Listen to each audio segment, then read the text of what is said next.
Question 75 asks us to find the midpoint of these three bold segments. It says note that the diagrams are not drawn to scale. There's a couple ways we can think about this. Now that we know the directions, let me kind of just make this the diagram larger. Oops, that's maybe too large, sorry. So for A, I know that the distance between 3 and 6, I'm sorry, between 3 and 9 is 6 units. So I know if I was going to travel from 3 to the number 9, I would be traveling a total of 6 units, right? That's 6 units. Now, half of that's only 3. So if I, instead of traveling all 6 units, I just travel 3 of those units, I would be at the midpoint. And you notice if I start at the number 3 and I add 3 to that, it would actually put me at 6, which is interesting and kind of a coincidence. The other thing that I was noticing is if I have these two numbers, 3 and 9, and I want to find the number that's in between them, certainly I can find the average of those two numbers, right? So if I add 3 and 9, I get 12.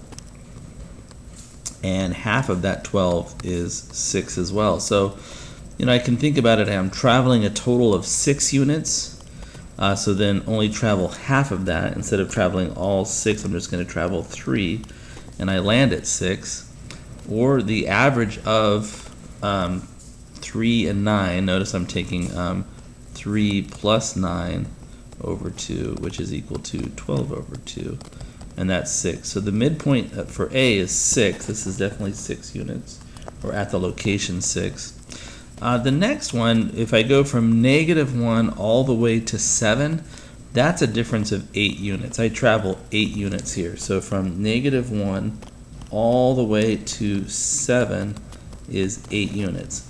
Now, if I take half of that, that's 4 units.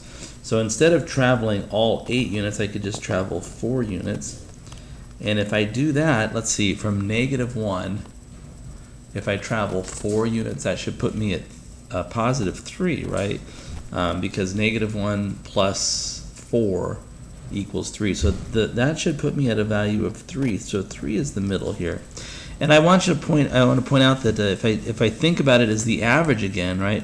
If I have the 7 and I add to that -1, finding the average of these two numbers, that's equivalent to 6 over 2, which is 3. So the midpoint there between -1 and 7 is at 3.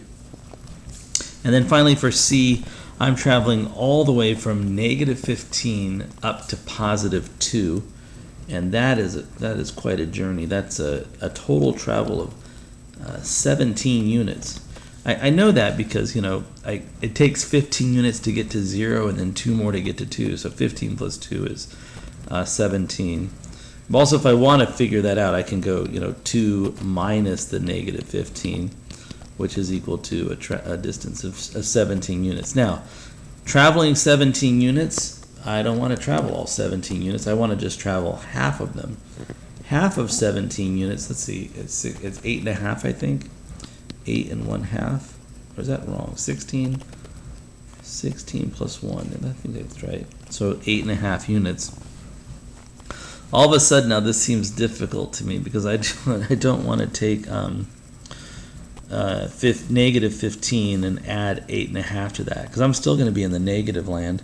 Let me just do this. Let me do this with the averaging method I spoke of. So if I'm the average between -15 and +2 is the average of those, that would be equivalent to -13 divided by 2, which looks like -7.5.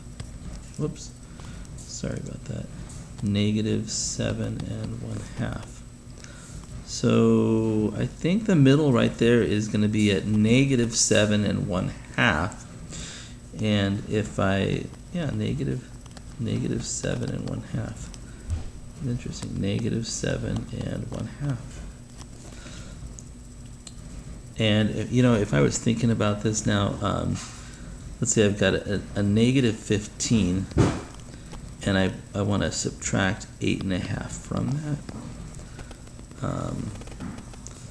This is confusing me. Anyways, Mr. Roberts needs to go buy a calculator. Anyways, those are my midpoints, 6, 3, and -7.5. And we did that two ways, right? One of them just thinking about how far we're traveling and then just travel half that distance. And we also thought about it in terms of finding the average of where I begin and where I end.